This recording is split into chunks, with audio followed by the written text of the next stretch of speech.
The greatest radio personalities. The best music. The funniest shows. This is Club FM. Ja, tek rikthehemi edhe një në klubin e mëngjesit këtu në valët e Club FM në 104 miqdashur dhe unë dua që bashkë me Jerin, Altinin, Oltën dhe Lorin të mirpresim këtu në studio dhe tre vajza, të cilat janë nga lëvizja për universitetin, dhe ato quhen Bora Mema, e cila studion në Fakultetin Filologjik. Po, çfarë studion? Studio histori. Histori, shkëlqyesh Bora. Mirë se ke ardhur. Deni Sanxhaku, Deni mirëmëngjesi. Mirëmëngjes. Gjithashtu Mirela Ruko, që studion tek shkenca sociale.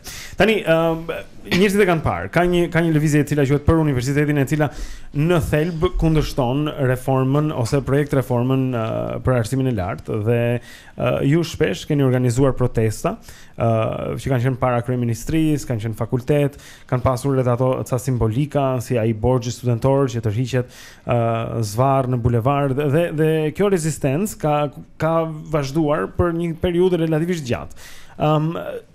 Unë dua që ju të na jepni një, për ata që dëgjojnë, të kuptojnë ndoshta pak më mirë, çfarë është thelbi i protestës, cili është thelbi i kundërshtimit tuaj, çfarë është që ju po kërkoni?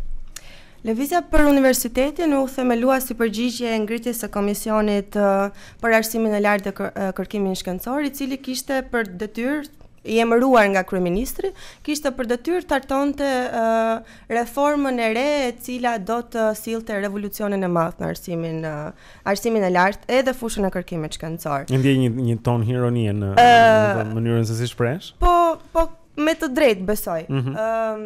Ky komision u kishte në përbërjen e vet persona pedagog të universitetit publik, por edhe persona nga fusha e arsimit lartë privat, dhe në këtë mënyrë ne tentuam ta të tregonim që në përmbajtjet vetë para ky ka konflikt të madh interesi. E dyta është imëruar nga lart dhe nuk ka përfaqësi universitare, studentësh dhe pedagogësh të cilët e jetojnë problematikat e universitetit sot, duke qenë se nuk e kishte një përmbajtje të tillë dhe nuk pati një përfaqësi universitare, u duk pastaj dhe në përmbajtjen e reformës që u prodhua nga ky komision që aty nuk shihet në asnjë moment perspektiva e universitarëve. Jo vetëm që nuk identifikohen problemet që i jetojmë sot nëpër universitete, por këto probleme shumohen. E para më kryesore është skema e financimit. Kjo skemë e re financimi e bën të aksesueshëm buxhetin e lartë për buxhetin shtetëror për arsimin e lartë, e bën të aksesueshëm edhe për universitetet private. Disa prej tyre me të drejtën për të kamufluar në publike të pavarura dhe duke u kamufluar si të tilla ta fitojnë të drejtën për të përfituar nga të dreja grantet e arsimit të lartë, e buxhetit të arsimit të lartë, më falni, të cilat janë granti i infrastrukturës, granti i mosimdhënies edhe granti i kërkimit shkencor. Për këtë para që jepen si një shumë direkte në universitetet. Skema e shpërndarjes është pak ambige sepse nuk është vendosur akoma, nuk është e detajuar as gjikundi, as në përmbajtjen e draft reformës fillimisht dhe as tash në projekt ligj, po në projekt ligj edhe për shkak të formatit teknik që ai ka. Thuhet që do vendoset me një vendim të Këshillit të Ministrave.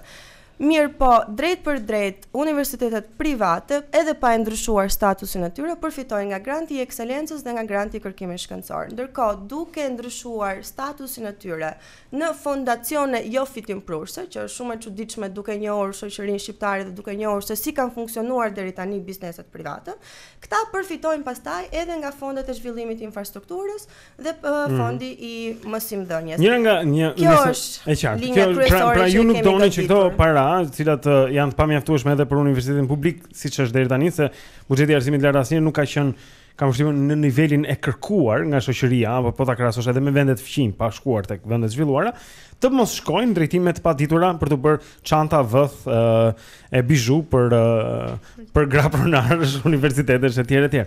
Këtë e kam dëgjuar si një kritikë edhe në mendimin tim, as unë nuk do ta doja fondin e arsimit shkonte për diamante. Por gjithsesi, pyetja është kjo. ose një kundërshti që bëhet, thuhet, po universiteti publik është parë nga disa ata që e drejtojnë deri më tani, edhe si shiflig. Dhe ka njerëz për shembull që kanë ndënjur në majt universitetit publik, kanë vendosur si kanë dashur me fonde dhe kanë parë veten si zotër të fateve dhe të studentëve dhe që ka një nevojë për reformë. Jeni dakord që ka nevojë për një reformë? Në arsimin e lartë? Ne nuk kemi duke mbrojtur gjendjen aktuale e cila ndodhet në universitet. Ne kemi kundërshtuar të gjendjen aktuale e cila është në universitet sot sepse është problematike, por reforma shton problemet në arsim dhe nuk i jep zgjidhje problemeve aktuale dhe më pas që të hapi rrugën për si thuaç për të zgjidhur këto probleme të cilat që ekzistojnë sot. Kështu që ajo i shton problemet dhe në sigurisht që do kundërshtojmë një herë këtë reformë e cila shton probleme më pas që të merrem me problemet të cilat ka universiteti sot. Nuk kemi duke mbrojtur gjendjen aktuale, do vazhdojmë ta kundërshtojmë. Por më rëndësishme në fillim është kundërshtimi i reformës. Ka dhe një kontradikt në fakt, sepse këta tentojnë të luftojnë korrupsionin apo burokracinë brenda institucioneve të arsimit lart, nga ana tjetër propozojnë ngritjen e disa strukturave të reja dhe propozojnë shtimin e hallkave burokratike.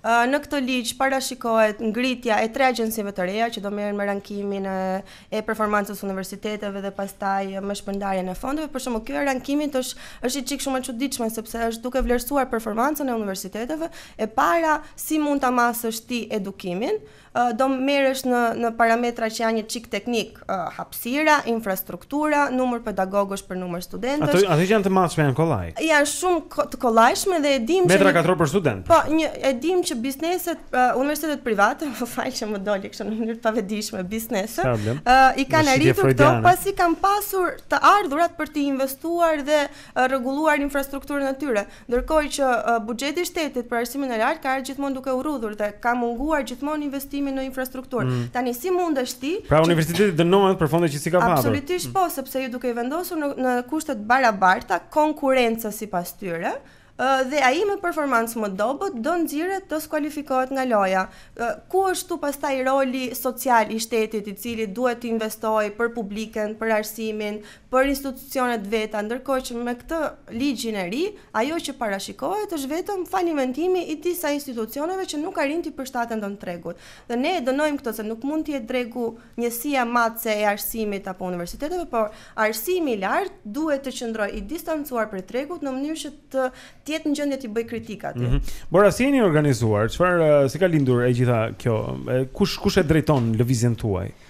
Lëvizja për universitetin është lëvizja universitare, ka student dhe pedagog dhe është e shtrirë horizontalisht, nuk ka hierarki në lëvizje. Janë një grup studentësh dhe pedagogësh në fakultete ndryshme, në secilin fakultet, më së shumti në Universitetin e Tiranës, në Fakultetin e Shkencave Sociale, në Fakultetin e Histori Filologjisë, janë grupet organizatore me më shumë student dhe më të organizuara, po lëvizja është shtritur në disa fakultete tjera, të Universitetit të Tiranës, të Universitetit Politeknik dhe së fundmi dhe Universitetin e Durrësit. Të Elbasanit, ka interese nga studentët e rrethave për fat. Lëvizja ka më se një vit që kundërshton reformën dhe nuk ka kundërshtuar vetëm reformën, por edhe problematika të tjera që ka universiteti. Përfshirë edhe burokratët e tanishëm dhe vetë në universitarët e ndihem të nevojshëm reformimin, por ky nuk është reformim, ky është formon edhe më tej arsimin e lartë, duke kthyer studentin në klient, duke kthyer dijen në mall dhe duke shtrëmbruar marrëdhënien student-pedagog, që është ajo për të cilës nis universiteti, pa të marrëdhënie simbiotike nuk ka universitet, e kthen studentin në klient dhe pedagogun i punëtor në mëditje, i cili duhet rroga e cili do vinë nga zhvatja e xhepave studentor. Okej, pra ju e pranoni që ka nevojë për një reformë. Domethënë, por kjo nuk është reforma e dur, po thoni ju.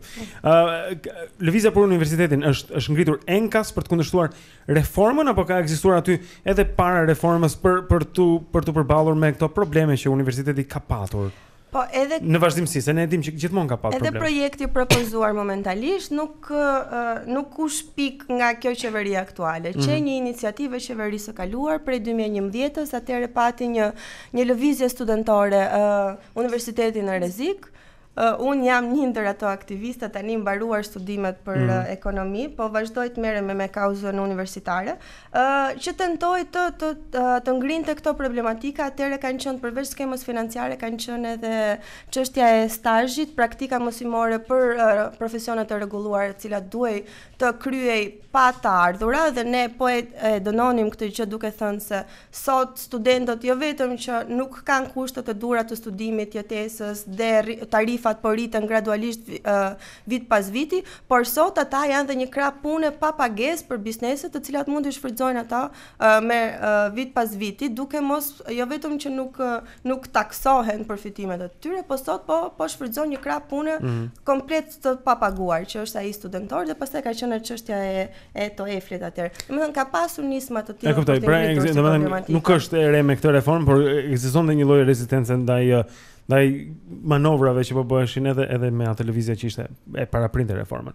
Mirëra, se një gjë që kam dëgjuar vazhdimisht është që ky grup pra që u ngrit për ky komision, i reformës, ishte i pavarur dhe përfshinte dhe pedagogë që ishin të universitetit publik. Çfarë mendoni se ndodhi? Pse këta pedagogë që janë të universitetit publik ranë dakord me këtë? A mbeten ende dakord? Sigur e tradhtuan universitetin, është kështu? Apo më tingëllon mua, ti vjen nga universiteti publik, bëhesh pjesë e komisionit për piloni një reformë që, po thoni ju, e tradhton universitetin publik dhe studentin. Sigurisht ka pasur dhe pedagogë cilët kanë qenë të universitetet publike. Një prej tyre ka qenë zëvendës rektori i Universitetit të Tiranës, i cili ka qenë pjesë e këtij komisioni. Në deklaratën e tij të fundit ai ka thënë që unë nuk kam qenë dakord për këto pika dhe madje ka kundërshtuar ato. Sigurisht që neve mendojmë që ka pasur një ndikim, një lopim shumë të madh, sepse aty ka pas shumë pedagogë cilët vinin nga universitetet private. Edhe ndikimi që ata mund të kenë pasur te pedagogët cilët janë nga universitetet publike, ndoshta ka qenë shumë i madh që ka shkuar drejt këtyre pikave. Nuk dua të hyj kësaj pike nëse dëshmërisë që ka një pedagog i universitetit publike. Në fakt bëhet fjalë për integritet, aty lidhet e gjithë gjëja. Nëse ti shkon me integritet, me dëshmëri i qartë se çfarë do të arrish që ta përmirësosh sistemin arsimor, pastaj nuk ka se si të gabosh. Nëse shkon me ku ti unë, i lobueshëm, i ndikueshëm, i pagueshëm. Ne vendosim ndryshim këtë gjë dhe themi se ata nuk kanë mbrojtur interesat e universitetit publike. Nuk i kanë mbrojtur këto interesa përderisa ka dalë një draft reform ose një projekt ligj i tillë. Pavarësisht se ata tashmë i ka kundërshtuar vetë dhe ato që kanë shkruar, ky reagim tregon që universitetet publike nuk mbrohen nga thuar drejtuesit e tyre. Është reforma e tëra e keqe apo janë disa pika që ju vinin dyshim? Ka ndonjë gjë të mirë në këtë reformë apo është fund e krye? Një reformë e cila nuk e merr një mendim studentar. Nëse ti thua unë mendoj se ky është problemi që ka në universitet, ti thjesht po thua unë mendoj se ky është. Nëse ti e pyet studentin thua cili është problemi, sigurisht ai do të thotë se cili është problemi. Dhe duke thënë se cili është problemi eksakt, atëherë ti mund të japësh një zgjidhje. E kuptoj. Pra ju nuk keni pyetur, nuk keni bërë pjesë e përpilimit në asnjë moment. Ka pasur një moment kur kanë ardhur ata për shembull për të bërë një sondazh, për të marrë ku diun tani? Jo, në fakt komisioni nuk ka marrë fare parasysh jo vetëm kritikat ose mendimet e studentëve, por edhe ato të këshillave të profesorëve, të këshillave të fakultetit, senatit akademik, nuk janë reflektuar as pak në reformën ose në projekt ligjin që është tani që është shtuar në komision parlamentar. Kritikat e studentëve nuk janë marrë fare parasysh, por unë nuk e kuptoj si është një komision që pretendon të reformojë arsimin e lartë që nuk merret me kushtet e jetesës së studentëve. Ky komision nuk ka bërë një punë sado pak minimale të shikoj kushtet e konvikteve, sallat e studimit, se sa e përballueshme është për një student të ndjekë studimet në Universitetin e Tiranës, në universitet apo jo, sidomos në Tiranë. Komisioni në mendimin ton, në mendimin e lëvizjes, po edhe nga mbështetësit e saj, ka qenë i paaft për ta bërë këtë proces reformimi. Reforma kundërshtohet në blok, po vazhdoj.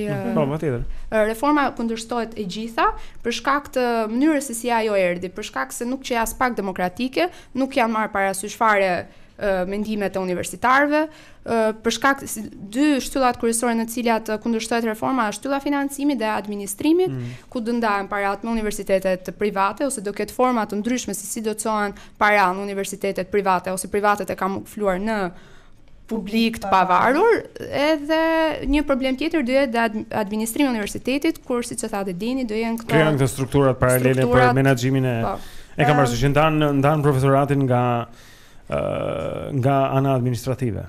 Ka diçka me tatkime që ata tentuan të realizonin në fakultete, ato pak takime që u bën, sepse po të dëgjosh deklaratat publike të përfaqësuesve të komisionit apo përfaqësuesit të ministrisë, kjo reformë është shitur si një punim, një projekt gjithëpërfshirës, një punim që ka një projekt që ka në bazë meritokracinë, që do të përfshijë studentët në nevojë njërin tjetrin, po në fakt është shumë kontradiktor. E para sepse kjo u prezantua post factum, pasi u hartua dokumenti, u shpërnda shumë shpejt, shumë shkurt në për fakultete, duke mos pasur as kohë për ta lexuar, jo më për të bërë një analizë konkrete dhe një lloj kritike. Pati 3 draft reforma dhe pastaj 2 draft reforma dhe 3 projekt ligje, të cilat kaluan në një proces shumë të shpejtuar konsultimi, studentët nuk i kanë pasur. U ftuan studentët kryesisht me pedagogët. Me këshillin e fakultetit. Diskutua dhe në verë, gjatë verës ti nuk i ke studentët në universitete, si mund thua diskutimin do e bëjmë gjatë verës, do lëm kohë për diskutim gjatë verës. Dhe njëjta gjë njëjta metodë apo taktik po përdoret edhe tani. Projekt ligji ka shkuar në kuvend, ka dalë kalendari I ri I punimeve dhe në datë 18 parashikohet që të kalojë në komisionin për median dhe edukimin. Sigurisht që ne do jemi aty për të rezistuar edhe për t'ju kërkuar përfaqësuesve të popullit, që janë deputetët e Parlamentit të Shqipërisë, që të qëndrojnë me universitarët, të qëndrojnë me ne, sepse kjo nuk është vetëm kauza e studentëve dhe e pedagogëve, por është kauza e gjithë shoqërisë. Sepse një universitet I dobët, një universitet I rënuar, I cili përjashton me këtë reformën e re për shkak të rritjes së tarifave I pamundson studentët në gjendje jo të mirë ekonomike për të ndjekur të drejtën e arsimit të lartë, nuk mund të prodhoj një shoqëri të shëndosh, një shoqëri e cila është aktive dhe ngre problematika. Ata që e mbrojnë reformën thonë për shembull që në fakt studentët do të financohen, ata që janë nevoja ekonomike do financohen, por thonë për shembull që dikush që ka babin ndërtues nuk ka pse të marrë financim nga shteti. Sepse është shumë I pasur. Domethënë në bazë të ardhurave familjare, thonë ata do të presim financimin për ata që janë fëmijë të pasurve dhe do t'u japim atë financim atyre studentëve që kanë mesataret e tjerë, por që janë edhe në nevojë ekonomike. Keni dëgjuar për këtë? Se si lëvizin këto fondet? Dhe pastaj tjetra është thonë ata që për shkak se do të financohet përmes studentëve, studenti bëhet zot I fatit vend dhe vendos vetë se në cilin universitet do shkojë. Në këtë mënyrë nuk ka pse ti thua shkon në publik apo shko te ky apo te tjetri, por ti e merr vetë në dorë dhe thua kjo që më takon mua, do ta marr, do ta çoj aty ku unë mendoj se është më mirë për mua. Është kështu? Në fakt janë disa pika në reformë ku thuhet që studentët e varfër, studentët në nevojë do I financojë shteti që të kenë mundësi të ndjekin studimet. Por ky komisioni që ka bërë këtë reformën nuk ka bërë një kërkim të vogël sadopak që të thotë kush janë studentët e varfër, kush është nëse të varfër quajnë varfërinë ekstreme, janë shumë pak. Ata e kanë të pamundur në universitet se gjithë janë të varfër në një farë mënyrë, po. Nëse ky student, flasim për këtë klasë studentësh, nëse këta duan të vinë në universitet, edhe sikur universiteti për ta jetë falja, se kanë të pamundur për shkak se librat janë të kushtueshëm, kushtet e jetesës, kushtet e studimit kanë koste për ta, dhe orët e tij në universitet janë orë të larguara nga puna me cilën ai duhet të. Ky është një problem shumë I madh, jam plotësisht dakord me ty. Vërtet është kështu. Është një problem në fakt që po mundon edhe Shtetet Bashkuara të Amerikës edhe vendet shumë zhvilluara tani, pa mundësia e lëvizjes ajo që quhet upward mobility, pra që dalësh nga varfëria.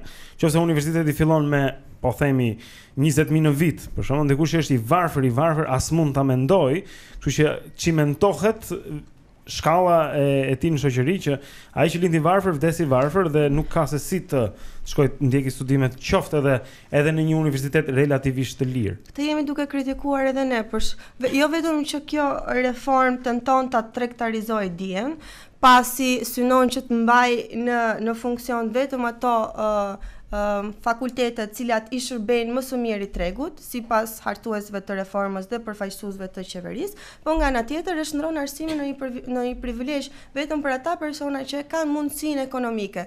Ti je duke diskriminuar ekonomikisht studentin në këtë pikë. Jo vetëm kaq, po ça do ndodh nesër pas nesër, sepse dëgjon deklarata të çuditshme të zonjës ministre Nikolla, e cila thotë që në fillimisht na ignoronte.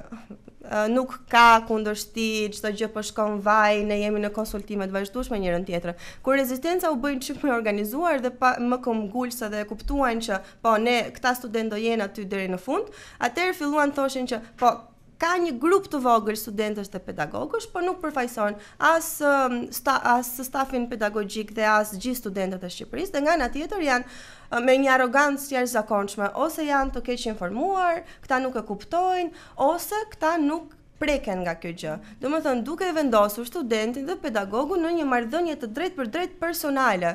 Ti nuk prekesh, ti nuk ke pse angazhohesh, ne duam ta luftojmë këtë mendësi.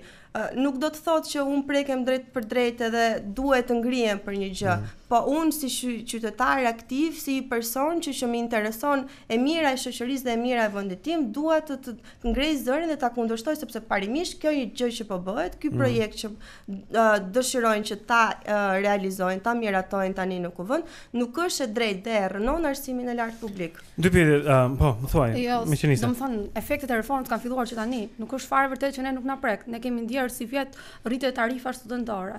Në mënyrë përjashtimi, duke qenë për shumë studentë masterit, unë jam studente masterit, më është vendosur që të paguaj që në fillim që momentin regjistrimi një 30%, që ishte e papritur për studentë dhe nuk e kishin, dhe shumë studentë janë përjashtuar. Ti ke filluar diferencimin që tani, s'mund thua që nuk të prek. Gjithsesi është problematikë dhe kur thua që nuk e mbron, domethënë, projekt ligji me argumenta, por i thua studentëve, shikoni, ai është i keq, por qetësoni sepse nuk u prek, u prek ta të tjerët. Në qartë. Ajo e mirë. Çuditshme. A jeni ju të kënaqur nga pjesëmarrja studentore në lëvizjen? Domethënë, sa student ka Universiteti Publik gjithsej?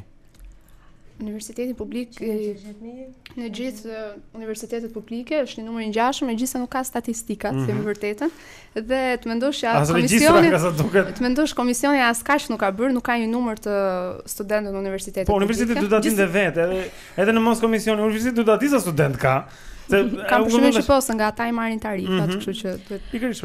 A jeni të kënaqura me pjesëmarrjen? Ka disa arsye. Ne duhet ta kuptojmë gjendjen në cilën ndodhet Shqipëria dhe studentët shqiptar. Ne nuk kemi një histori rezistence studentore ose rezistencë shoqërore për çështje të caktuara. Nuk e kemi këtë histori dhe është ajo diferencimi që neve protesta nuk shërben në Shqipëri. Është ky mendësia që e cila edhe te kjo moshë. Kjo është për të ardhur keq, se protesta gjithmonë shërben.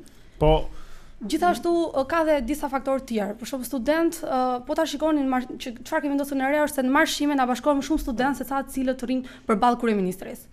Edhe gjoj student që thonë, unë nuk mund dal në kamera se babain tim heqi nga puna, maman time heqi nga puna. Domethënë bashkohen atje, po kur vjen puna firon rrugës. Po është represioni i cili mund të veprojë mbi ta dhe e kanë këtë problemi. Gjithashtu është një faktor tjetër. Në fakt e kanë më tepër se nëse na dëgjon ndonjë prej tyre asgjë nuk ju ndodh. Është pak kjo frika autocensura. Është ajo që ruan vreshtin. E di pra, po kjo është për të ardhur keq se që tu vi frikë. Juve ju kanë kërcënuar ndonjëherë personalisht prindrit tuaj. Ka ardhur dikush që të marrin telefon, që thonë mos dilni më për reformë. Ka pasur studentë të cilët janë kërcënuar nga pedagog apo shefa departamentesh për frekuentimin apo mund t'u tregojnë vendin atyre pedagogëve nëse e kanë shkoni atje ku nuk ndrin dielli edhe rezistenca do vazhdojë qoftë ndaj pedagogëve të cilët bëjnë një represionin mbi studentët. Po këta pedagogë të Universitetit Publik për çfarë ju shantazhojnë? Pse duhet ata nuk do duhet të ishin të interesuar po ashtu si ju që të kishte mbarvajtje të universitetit e të ishte i shëndetshëm, i madh, i fortë. Neve në Shqipëri nuk kemi një sindikat pedagogësh, e cila të jetë ajo që e mbron pedagogun nga çdo si thua nga kontratë pune që bën me rektorët e universiteteve ose me Ministrinë e Arsimit. Nuk e kemi këtë sindikat. Kështu që pedagogët gjithmonë presin këtë hapin që studentët të jenë një hap para që ata më pas u bashkohen sepse e kanë pamundur që ta bëjnë ata hapin e parë. Po pedagogë që ju frymëzojnë, që ju drejtojnë, që ju mbështesin ka? Nuk ka pedagogë që drejtojnë, sepse siç e shpjegoj. Jo që ty drejtojnë, ndoshta që ty mbështesin, që të flasin hapur kundër. Ka dhe janë bashkuar dhe janë edhe brenda grupit organizator. Marko ka dalë disa herë për ta kundërshtuar. Arlind Qorri është pedagog atje. E dim që është një zë i fortë kundër. Nuk janë vetëm pedagogët të cilët mund të shikoni në media ose pedagogët të cilët janë pranishëm protestë, që flasin protestë, sepse ky është hap i madh që pedagogët e kanë të vështirë ta bëjnë. Po pse? Sepse pedagogët janë shembulli juaj. Nëse një pedagog ikën nga mësimi sot, ai thotë që ka lënë mësimin, domethënë për atë pjesë edhe mund të dënohet. sepse është kontrata e punës që kanë bërë me universitetet që nuk e lejon këtë gjë, sepse si e thash nuk ka një sindikat pedagogik. Për duket pak kështu se mund ta lësh në një orar tjetër, për shembull, jashtë orarit mësimor dhe ta zgjidhësh atë çështjen e asaj. Mos e bë protestën gjatë orës mësimit, bëj në orën 12. An 4. Apo nuk e di çfarë, po. Duhet ka një fshehje, një druajtje të pedagogëve për dalë edhe për të mbështetur studentët haptazi. Haptazi. Kjo është haptazi sepse ne shikojmë që në auditoret tona pedagogët thonë vazhdoni, jeni shumë mirë, na mbështetni. Vazhdoni ju. Sugjerime, por jo, nuk është se ata nuk janë. Ata tani kanë filluar që të bëjnë dhe informimin e studentëve për projekt ligjit. Se më para nuk ka pasur diskutim nëpër fakultete. Po shikosh se diçka që kalonte dhe nuk diskutohesh aty. Çfarë do ndodhi nëse kjo shkon edhe e votohet? Çfarë mendoni se do ndodhi? Ne nuk do e lejojmë.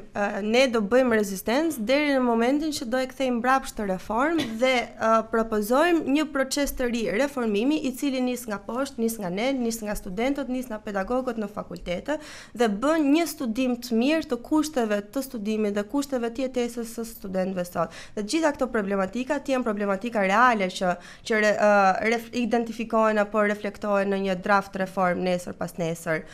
Ne mohojmë këtë draft dhe në aksionin e fundit kemi shpallur non grata ministra Nikola dhe kryeministrin Edi Rama për shkak të kësaj indiferencës ndaj rezistencës studentore, por edhe duke i konsideruar këto persona si jo përfaqësues të interesave të studentëve apo të kazës universitare, pasi kanë prodhuar një projekt i cili e rënon arsimin e lartë, duke mos marrë konsideratën e askujt, paktën e atyre që ata i quajnë palinteresi, po për ne janë themeltar sepse banojnë universitetin, dhe nga ana tjetër kanë bërë dezinformimi nëpër media apo nëpër auditorët cilat ata ju kanë drejtuar, duke ju thënë që kjo reformë do ju shërbejë. Nga ana tjetër, ne jemi koshient, çdo person që ka arritur ta lexojë projekt ligjin apo qëndrimet tona, arrin ta kuptojë për dëmin e madh që do i sjellë shoqërisë kjo reformë. Cili ka qenë roli i medias, nëse mundet? Se jemi në fund fare. Roli i medias, dezinformues. Kështu do media masive ka luajtur i rol të rëndësishëm propagandus për ministrinë apo qeverinë aktuale. Prandaj ne kemi tentuar gjithmonë me forma alternative të medias. Po pse do duaj? Kjo është diçka me gazetën universitare. Universitari është gazeta juaj që është akoma e nxehtë, apo ka dalë nga shtypi kjo? Kjo është e numri i fundit, po? Ka dalë dje në 11. Ku mund ta gjejnë njerëzit? A kjo shpërndahet në universitet? Ka grupe të caktuara që shpërndahet nëpër universitete publike, në biblioteka, në salla leximi ose gjende edhe te biblioteka kombëtare. Ju shkruani, domethënë studentët shkruajnë. Gazeta është e hapur për studentë, pedagogë, edhe qytetarë të tjerë që të japin mendimet e tyre për çështjet universitare. Një gjë më mundon. Cila do të ishte motivimi? Pse për ta situash për ta shkatruar universitetin? Cili do ishte motivimi i këtyre njerëzve? Pse do donte kryeministri, ministri i arsimit shkatronte sistemin universitar në Shqipëri? Po ka disa arsye. E para është për të pasuruar disa persona që kanë lobuar fort këtë projekt reforme. Nuk është, unë kuptoj që kjo mund të nuk është, shiko, se nuk dua të kundërshtoj, po e kam këtu. Domethënë, për këto qoftë, të shkatrosh një sistem universitar që është ndërtuar kaq dekada me radhë, e ngadalë, vështirë, etj, për të pasuruar një apo dy persona, nuk më rri kështu nga. Ka një arsye pse studentët janë masivisht apatik. Tani, nuk duhet ta çojmë deri në fund të mitin e kafenes, sepse shohim që ka rezistencë, por qëllimisht studentët janë tjetërsuar, larguar dhe shndërruar në qenie apolitike. Të njëjtën gjë tenton ta bëjë edhe ky ta vazhdoj, ta intensifikoj kjo reformë, ky projekt ligj sot, duke zhveshur studentin nga çfarë do lloj të drejtë vendimarrëse apo për t'u angazhuar politikisht, këtu dallojmë politikën nga partiakja, dhe duke i dhënë disa të drejta tërësisht instrumentale. Unë t'jap të drejtën për të zgjedhur çfarë shërbimi do të marrësh në universitet. Vetëm kaq. E njëjta gjë ka ndodhur, dëshirojnë që të ndodhë në vazhdim. Ata duan që të ta luftojnë këtë dimensionin emancipues të universitetit publik, duan të prodhojnë ushtar, duan të prodhojnë militant partijak që ndjekin urdhrat e tyre dhe që nuk janë në gjendje të reflektojnë për aktualitetin, që nuk janë në gjendje të jenë zë kritik ndaj problematikave apo ndaj qeverisë së tyre. Kjo për mua është qëllimi kryesor pse universiteti apo shkencat humanitare, shkencat politike janë ato deg të cilat atakojnë vazhdimisht. Jo vetëm këtu, gjithandej është një taktik 30-40 vjeçare tashmë. Vetëm teknik, domethënë vetëm teknik rondele në makinerinë, po që nuk janë njerëz që mendojnë e shikojnë atë pikturë më të madhe. Okej, goca, faleminderit për kohën sot në mëngjes. Faleminderit juve për hapësirën. Nëse më lejon. Të hënën ora 10 ose 11 kalon projekt ligji për diskutim në Komisionin për Media dhe Edukim. Të hënën që vjen. Ne do jemi aty, do marshojmë përsëri nga korpusi drejt kuvendit. Shpresojmë akoma më shumë më të fortë dhe i bëjmë thirrje aktorëve të ndryshëm shoqërisë, qytetarë, gjithë personat që janë të ndjeshëm dhe cilat ju ngjall neveri nga ky projekt për të rënuar arsimin e lartë, na bashkohen. Ka shumë forma për ta mbështetur lëvizjen për universitetin apo për t'ju bashkuar kauzës. Ne jemi të hapur për çdo lloj forme. Bora Mema, Denis Sanxhaku dhe Mirela Ruko ishin këtu me ne nga lëvizja për universitetin. Faleminderit. Faleminderit juve. Kthehemi mbas pak në klubin e mëngjesit me më shumë, është koha për pak publicitet.